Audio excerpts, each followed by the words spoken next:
સુરતના કામરેજ પોલીસ સ્ટેશનના વિસ્તારમાં આવતા કામરેજ 4 રસ્તા પર ઘણા સમયથી લક્ઝરી અને રિક્ષાની ટ્રાફિક સમસ્યાથી કામરેજની જનતા ત્રાહિમામ પોકારી ઉઠી છે।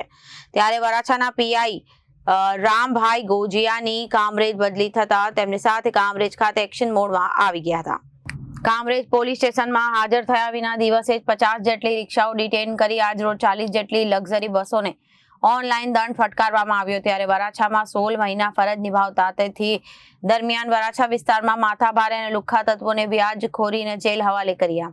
અમુક લોકોએ વરાછા છોડ્યું ને હવે તેની કામરેજ ખાતે બદલી થઈ છે। ત્યારે કામરેજ વાસીઓની ટ્રાફિક અને દબાણો અને લુખ્ખા તત્વોથી રાહત મળશે એવી કામરેજ ખાતે લોક ચર્ચા કરવામાં આવી રહી છે। આજરોજ તારીખ 6 એપ્રિલ 2026ના રોજ કામરેજ પોલીસ દ્વારા ખાસ કરીને કામરેજ ચોકડી ઉપર કે જ્યાં ટ્રાવેલ્સના ડ્રાઈવરો ટ્રાવેલ્સને આડેધડ રીતે પાર્કિંગ કરી અને પેસેન્જર ભરતા હોય છે, વારંવાર તેઓને સૂચના આપવા છતાં તેઓ અહીંયા કામરેજ ચોકડી ખાતે આડેધડ અડધો રોડ દબાવીને પાર્કિંગ કરે છે। તે તમામ ટ્રાવેલ્સોવાળા ઉપર BNS કલમ 285 મુજબ ગુનો દાખલ લગભગ 25 ગુના દાખલ કરેલ છે અને તે તમામ ટ્રાવેલ્સના ડ્રાઈવરોના જે લાયસન્સ છે એ લાયસન્સ રદ કરવાની પ્રોસિજર પણ અમે કરવાના છીએ। સાથે સાથે કામરેજ ચોકડી ઉપર જે રિક્ષા ઓટો રિક્ષાઓ જે પેસેન્જર માટે એ લોકો પણ આડેધડ રીતે અહીંયા પાર્કિંગ કરે છે, તે તમામ રિક્ષા લગભગ 70 જેટલી રિક્ષાઓને ડિટેન કરેલ છે।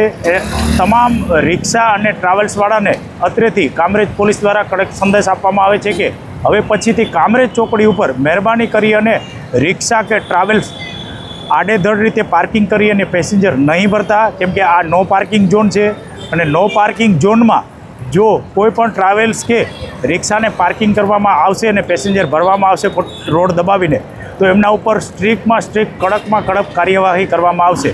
મારી તમામ રિક્ષા અને ટ્રાવેલ્સવાળાઓને સંદેશ છે કે કામરેજ ચોકડી ઉપર આડેધડ રીતે પોતાની રિક્ષા કે ટ્રાવેલ્સ પાર્કિંગ નહીં કરતા, નહીંતર કાયદેસર કાર્યવાહી કરીશું।